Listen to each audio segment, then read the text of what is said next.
2013లో memo number 35/252 date 4/12/2013తో ఒక మెమోని తీసుకొచ్చారు అధ్యక్ష.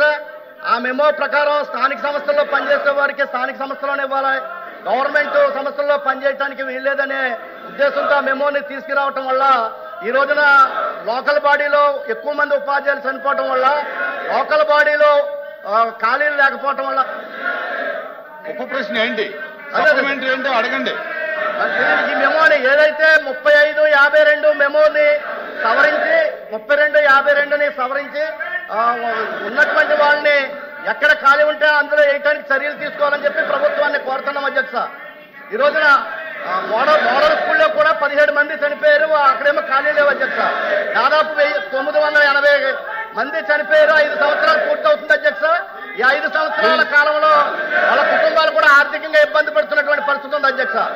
సో వాళ్ళ కుటుంబాలను ఆదుకోవాలని చెప్పి ఏదైతే మెమో నెంబరు 35/252ని సవరించి ఎక్కడైతే ఖాళీ ఉందో ఖాళీలు ఉన్న చోట వాళ్ళకి నియామకాలు ఇచ్చి వాళ్ళ కుటుంబాలను ఆదుకోవాలని చెప్పి కోరుతున్నాను అధ్యక్ష.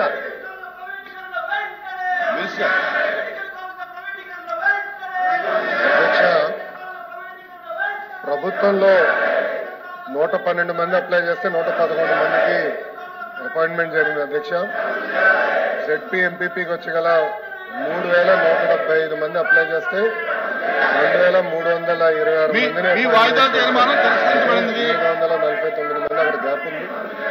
MPLకి వచ్చి గల 154 మందికి 132 మంది నియమించాం, అంటే 22 మంది.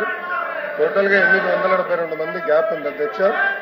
గౌరవ సభ్యులు చెప్పినట్లు ఏంటంటే ఆ విషయంలో కొంచెం కోర్టులో కూడా ఉంది అధ్యక్ష. అది మీరు అన్నట్టు గతంలో 26/7/2023లో జియో వచ్చింది అధ్యక్ష. దాంట్లో ఏంటంటే 8th పాయింట్లో deceased government employees who succumb to covid, అంటే కోవిడ్ లోనే చనిపోయిన వాళ్ళు గ్రామ వార్డ్ సచివాలయాలు 1 టైం మెజర్ కింద అంటే ఒకసారి చేయగలుగుతాం. అంటే కోవిడ్ కోసం ఎగ్జామ్షన్ ఇచ్చారు. అప్పుడు అదొకసారి మేము కూడా స్టడీ చేస్తున్నాం అధ్యక్ష. ఎందుకంటే దీంట్లో మళ్ళీ యూనిఫైడ్ రూల్స్ అన్ని ఇబ్బంది పడతాము. ఒక్కొక్కరిది ఒక్కొక్కటి ఉంది. అంటే మున్సిపల్ సెపరేట్గా ఉంటుంది, ZP సెపరేట్గా ఉంటుంది, గవర్నమెంట్ సెపరేట్గా ఉంటుంది. యూనిఫైడ్ సర్వీస్ రూల్స్ అనేది మన దగ్గర ఇప్పుడు లేదు. సో ఒకసారి ఇది మనం స్టడీ చేయాల్సిన అవసరం ఉంది. లీగల్ ఇష్యూస్ కూడా ఉంటాయి అధ్యక్ష. ఇది ఎట్లా టేకప్ చేయాలనేది ఒకసారి డిపార్ట్మెంట్లో డిస్కస్ చేసి వెల్కమ్.